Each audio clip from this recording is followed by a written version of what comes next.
بسم اللہ الرحمن الرحیم والصلاة والسلام علی رسولہ الکریم وعلی آلہ وصحبہ اجمعین، اما بعد۔ میرے محترم بھائیوں، بہنوں، بچوں، بچیوں، عزیزوں، جاننے والے، نہ جاننے والے، السلام علیکم ورحمۃ اللہ وبرکاتہ۔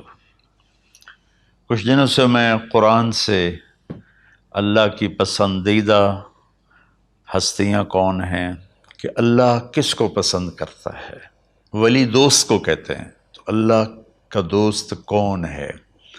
وہ یہ کوئی وراثتی چیز نہیں ہے کہ ایک بڑے اولیاء اللہ تھے تو اب ان کا بیٹا بھی انہی جیسا ہوگا۔ ہمارے یہاں وراثت چلتی ہے کہ بڑے بزرگ کا بیٹا بھی بزرگ بن جاتا ہے، چاہے وہ کلین شیو ہو، وہ لوگ اس کے پاؤں چوم رہے ہوتے ہیں۔ جہالت ہے۔ تو آج میں تھوڑا سا سورہ بنی اسرائیل ہے، اس میں بھی سارے اخلاق بیان ہوئے۔ میرے بھائی بہنوں، ایمان لانے کے بعد انسان بنتا ہے، اور اس کے بعد اس کی قیمت، اس کا بڑا پن، اس کی وجاہت، اس کی شرافت، وہ پیسوں سے نہیں ہوتی۔ پیسوں سے انسان مالدار تو ہو جاتا ہے، بڑا نہیں بنتا۔ ہمارا علم غلط ہو گیا۔ بڑا بڑا بندہ جے بول دیا 3 ملین، یہ 200 مربع، یہ نوابہ فلانا ہے، نوابہ فلانا ہے۔ میرے بھائیو، یہ بالکل غلط علم ہے۔ بڑا وہ ہے جسے اللہ پسند کرے، بڑا وہ ہے جو میرے نبی کی زندگی کے پیچھے چلے، بڑا وہ ہے جس سے اللہ تعالیٰ راضی ہو جائے، باقی سب چھوٹے چھوٹے ہیں۔ تو آج ایک تیسری جگہ سے میں کچھ باتیں قرآن سے عرض کروں گا، جن کا تعلق ہمارے ایمان سے بھی ہے، اخلاق سے بھی ہے۔ وہ ہے بسم اللہ الرحمن الرحیم، وَقَضَىٰ رَبُّكَ أَلَّا تَعْبُدُوا إِلَّا إِيَّاهُ بِالْوَالِدَيْنِ إِحْسَانًا إِمَّا يَبْلُغَنَّ عِندَكَ الْكِبَرَ أَحَدُهُمَا أَوْ كِلَاهُمَا فَلَا تَقُل لَّهُمَا أُفٍّ وَلَا تَنْهَرْهُمَا وَقُل لَّهُمَا قَوْلًا كَرِيمًا وَاخْفِضْ لَهُمَا جَنَاحَ الذُّلِّ مِنَ الرَّحْمَةِ وَقُل رَّبِّ ارْحَمْهُمَا كَمَا رَبَّيَانِي صَغِيرًا۔ یہ بہت بڑا مضمون ہے۔ اللہ نے قرآن بھر دیا والدین کے خدمت کے لیے، والدین کی اطاعت کے لیے، والدین کی ماننے کے لیے۔ پہلا جملہ ہے اور تیرے رب نے فیصلہ کیا، ایک مطلب۔ دوسرا، اور تیرے رب نے حکم کیا کہ بندگی صرف اللہ کی ہے، بندگی صرف اللہ کی ہے۔ عبد اسے کہتے ہیں جو ہر بات پہ سر جھکا دے، عبد اسے کہتے ہیں جو ہر بات پہ بچھ جائے، اس کو عبد کہتے ہیں۔ تو اللہ کہہ رہا ہے میرے بندو، میرا ایک فیصلہ ہے اور میرا ایک حکم ہے، میرے سوا نہ تمہارا ہاتھ کسی کے آگے پھیلے، نہ تمہاری گردن کسی کے آگے جھکے۔ ایک دوسرے سے مدد لینا، اس کو ایک دوسرے کی تعاونوں میں آ جاتا، تعاونوا علی البر والتقوی، ایک دوسرے کا ساتھ دو، ایک دوسرے کی مدد کرو۔ میرے نبی قرضہ اٹھاتے تھے۔ میرے نبی جب انتقال ہوا تو آپ کی زرہ 9 وسق پر، وسق 5 من کا ہوتا ہے، تو وہ جو کے بدلے آپ نے زرہ رکھوائی تھی کہ جب میں تمہیں ادا کروں گا زرہ لے لوں گا، اور آپ کا انتقال ہو گیا، آپ زرہ اپنی واپس نہیں لے سکے۔ وہ چیزیں جن کا تعلق صرف اللہ کی ذات سے ہے اور کوئی نہیں کر سکتا، اس میں صرف اللہ کے آگے ہاتھ پھیلا، جیسے ہم کہتے ہیں مدد، نصرت۔ اللہ کہتا میں ہوں، الا ان نصر اللہ قریب، سنو میری مدد تمہارے قریب ہے۔ تو اللہ تعبدوا الا ایاہ، بس ایک چھوٹا سا جملہ اللہ نے یہاں کے، چونکہ یہاں اللہ نے والدین اور اخلاق بتانے تھے تو اپنے لیے صرف ایک جملہ بولا، باقی باتیں بھی اللہ کے لیے ہیں، لیکن اللہ نے میری بندگی، اس بندگی سے مراد 5 وقت کی نماز نہیں ہے، حج، روزہ، زکوٰۃ نہیں ہے اس کی مراد، یہ ساری باتیں داخل ہیں، اور اس کے ساتھ 24 گھنٹے کی زندگی اللہ کی مرضی پر گزارو، نفع آئے تو شکر ادا کرو، نقصان ہو تو صبر کرو، برداشت کرو، پھر بھی شکر ادا کرو، کہ میرا رب یہ کہہ رہا ہے کہ میں نے صرف اللہ سے تعلق جوڑنا ہے۔ اللہ کے نبی نے اپنے چچا زاد بھائی عبداللہ بن عباس سے فرمایا کہ یا غلام، اے نوجوان، اوصی کا بکلمات فاحفظہ، میں تمہیں چند باتوں کی وصیت کرتا ہوں، کیا؟ احفظ اللہ، احفظ اللہ یحفظک اللہ، یحفظک اللہ، اللہ کے اوامر کی حفاظت کر، اللہ تیری حفاظت کرے گا۔ احفظ اللہ تجدہ تجاہک، تو اللہ کے اوامر، اسلام، حلال حرام کی پہچان کر کے زندگی گزار تو اللہ کو ہر وقت تو اپنی مدد کے لیے تیار پائے گا۔ اور لمبی حدیث ہے، بنا عشاء کی نماز کا وقت ہو رہا ہے، اس میں وہ جملہ جو اس میرے مضمون سے متعلق ہے، وَإِذَا سَأَلْتَ فَاسْأَلِ اللَّهِ، جب بھی مانگو اللہ سے مانگو، جب بھی مانگو اللہ سے مانگو، اللہ کے سوا کوئی دینے والا نہیں ہے، صرف اللہ ہے دینے کے لیے۔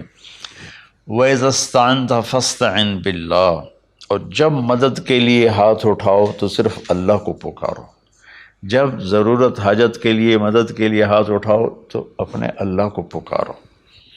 تو یہ حدیث کی بات بھی ہے، جو قرآن کی بات بھی ہے۔ اس کے بعد آگے اللہ کہتا ہے وَبِالْوَالِدَيْنِ إِحْسَانًا، اور اپنے والدین کے ساتھ احسان کرو۔ احسان کا کیا مطلب ہے؟ اللہ آگے اسی کی تشریح کر رہا ہے۔ ویسے احسان کا مطلب عربی میں ہوتا ہے، یہ جو ہمارا اردو کا احسان ہے، میں تیرے تے احسان کیتا ہے تو ہوں میں نالے کی کر رہے ہیں، یہ بھی مطلب ہے، لیکن احسان کا اصل مطلب ہوتا ہے، احسان حسن سے ہے، حسن، حسن سے الف، 2 الف ملے اور احسان بن گیا۔ احسان کا مطلب ہوتا ہے کسی بھی کام کو جو دنیا کا ہے، دین کا ہے، اسے انتہائی خوبصورت طریقے سے کرنا۔ جیسے کسی دلہن کا میک اپ ہوتا ہے نا، تو 5-6 گھنٹے 4 گھنٹے کے بعد وہ کہتی ہے، جو ہوتی ہے اس کا میک اپ کرنے والی، کہ جی بس یہ مکمل ہو گیا ہے اور اب اس سے آگے نہیں ہے۔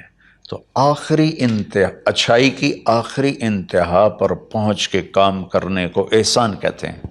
تو میرا اللہ کہہ رہا ہے میرے بندو، اپنے والدین کے ساتھ وہ کرو کہ جو بھلائی کی، خدمت کی، ماننے کی آخری حد ہے۔ سبحان اللہ۔ وبالوالدین احسان، بالوالدین پہلے ہے، احسان بعد میں ہے۔ اللہ تعالیٰ نے باقی سب کو پیچھے کر کے فرمایا کہ دیکھو خاص طور پہ ماں باپ کے ساتھ وہ رویہ کرو کہ ان کے دل سے دعائیں نکلیں۔ چند دن پہلے ایک والد یوں ہاتھ اٹھا کے کہہ رہا تھا اپنے بیٹے، اکلوتا بیٹا، میں منگنا اللہ کو لو، اللہ تینوں چاہ لگے۔ باپ بیٹے کے لیے یہ دعا مانگ رہا تھا، اور بیٹا اکیلا ہے، یہ بد دعا باپ کر رہا تھا۔ تو بھائیو، ایسی اولاد نہ بنو جس ماں نے پیٹ میں 9 مہینے اٹھایا، پھر جننے کی تکلیف برداشت کی۔ ایک شخص آیا حضرت عبید بن عمیر کے پاس کہ حضرت میں نے ماں کو اپنے کندھے پہ بٹھا کے پیدل حج کرایا ہے،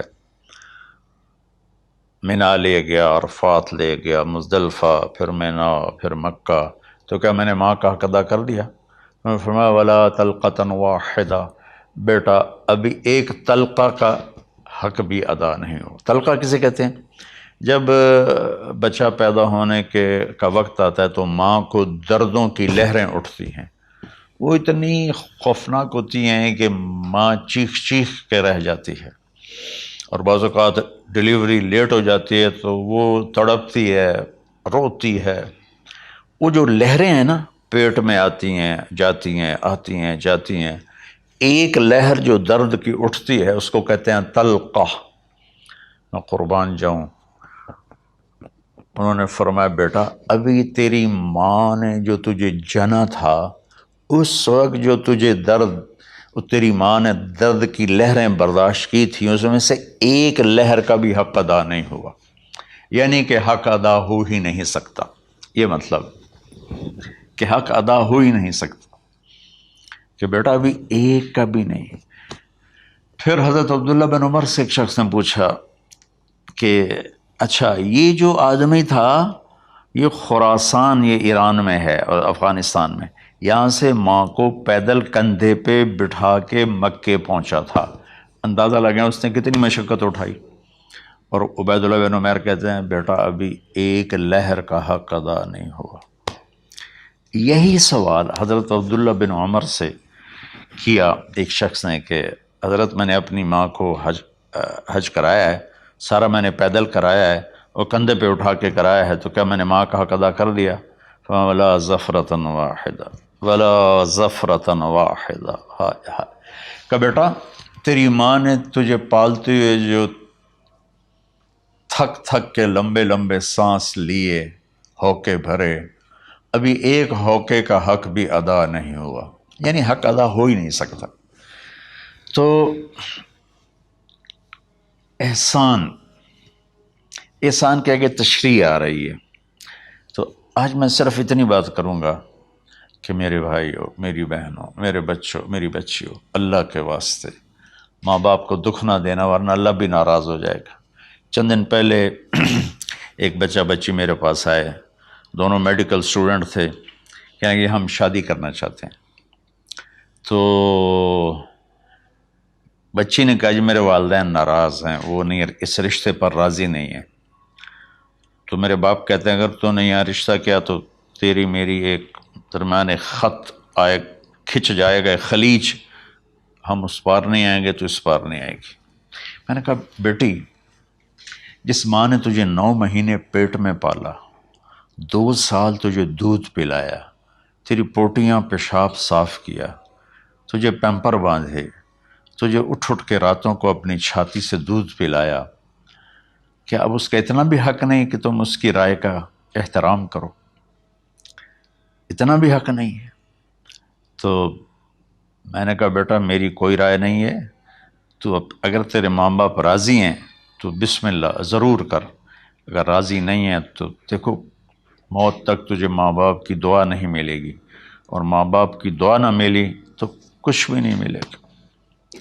تو بھائیو دوستو، خاص طور پر آج کے کالج کے نوجوان بچے بچیاں یہ ماں باپ کے ساتھ بہت بدتمیزی کرتے ہیں، چونکہ اس میں والدین کا پہلا قصور ہے کہ انہوں نے ان کو دین نہیں سکھایا۔ بچپن میں انگلش میڈیم سکول، پھر او لیول، پھر اے لیول، تو انہیں کیا پتہ ماں کون ہے باپ کون ہے۔ ایک پرانی بات ہے، ایک شخص اپنے بیٹے کو لے کر آیا کہ یہ میرا بچہ ہے اور یہ فلاں جگہ شادی کرنا چاہتا ہے اور ہم میں سے کسی کی رائے نہیں ہے اور یہ مانتا نہیں ہے، اور اس کے ساتھ اس نے دھاڑے مار کے رونا شروع کیا۔ تو میں نے بچے کو دیکھا تو یوں کر کے بیٹھا تھا، اس کا باپ رو رہا ہے، ہچ کیوں تو ایسے بیٹھا ہو۔ تو مجھے اچانک خیال آیا، میں نے کہا شیخ صاحب اس کو کہاں پڑھایا تھا؟ کہا جی امریکن اسکول۔ اس کے بعد آسٹریلیا بھیجا تھا مزید تعلیم کے لیے۔ ان کے شیخ صاحب اس بچے کا کوئی قصور نہیں، آپ کا قصور ہے، اس کو تو پتہ ہی نہیں میری ماں کیا ہے میرا باپ کیا ہے۔ ایک ہماری تہذیب تھی وہ ختم ہو گئی ہے، اس میں علم نہیں بھی تھا تو ماں باپ کا۔ میں نے اپنی آنکھوں سے دیکھا، میں نے اپنے دادا کو دیکھا لیکن میں یاد نہیں، لیکن جو میرے دادا کے چھوٹے بھائی تھے ان کو میں سنبھلتا ہوں، ان کو میں نے دیکھا ہے، 3ری 4تھی جماعت تک میں تھا۔ 61 میں ان کا انتقال ہوا، میری 9 سال عمر تھی، تو 8 سال۔ ان کے بیٹے جوان تھے، اور ڈیرے میں جب وہ بیٹھتے تھے تو ان کے بچے ان کے سامنے نہیں بیٹھتے تھے، ان کی پیٹھ کے پیچھے بیٹھتے تھے. اتنا ادب تھا، حالانکہ چاروں کے چاروں دین نہیں جانتے تھے، تہذیب تھی، ثقافت تھی، جو آج کی تہذیب نے ہم سے سب کچھ چھین لیا. اب بھی آپ جاؤ بیٹا تھر پارکر میں گیا ہوں 2-3 دفعہ، اور وہاں مسلمان نہیں، ہندو عورتیں جب گاڑی گزرتی ہے تو گھونگھٹ کو نیچے کر لیتی ہیں، اپنا چہرے کو فوراً چھپا لیتی ہیں. تو خیر بہرحال میں نے کہا شیخ صاحب اس بچے کا قصور نہیں، آپ کا قصور ہے. تو میرے بچوں، اپنے ماں باپ کو خوش کرو، راضی کرو. ان کا راضی ہونا اللہ کی رضا ہے. میں اس کی تفصیل انشاءاللہ آگے بتاؤں گا. آج میں صرف اتنا ہی میں نے تمہید باندھی ہے کہ ماں باپ کا کیا مقام ہے، ان کی کیا عزت ہے. ایک شخص آیا، یا رسول اللہ میرا باپ میرے پوچھے بغیر میرا مال خرچ کر لیتا ہے. آپ نے کہا بلاؤ. چونکہ بچے کا ذاتی مال اگر ہو تو شرع کے لحاظ سے باپ پوچھ کے استعمال کرے، بغیر پوچھے استعمال نہ کرے. جب اسے پتہ چلا کہ میرے بیٹے نے شکایت کی ہے، تو عرب کی شاعری تو مشہور تھی، انہیں دل میں کچھ اشعار پڑھے. جو آیا تو جبریل پہلے آ گئے، یا رسول اللہ اللہ تعالیٰ کہہ رہے ہیں آپ اس سے پوچھیں وہ شعر بتاؤ جو تیرے کانوں نے تو نہیں سنے، تیرے دل میں آئے تھے اور اللہ نے سن لیے. تو اللہ کے نبی نے فرمایا بھائی تیرا انشاءاللہ کیس سنتے ہیں، لیکن پہلے وہ شعر سناؤ جو تم نے تو نہیں کہے زبان سے پر اللہ نے سن لیے ہیں. تو پھر اس نے وہ اشعار پڑھے، اور اس کے آگے کیا ہوا یہ میں انشاءاللہ اگلے کلپ میں بتاؤں گا کہ باپ کا کیا مقام ہے، ماں کا کیا مقام ہے. السلام علیکم ورحمۃ اللہ.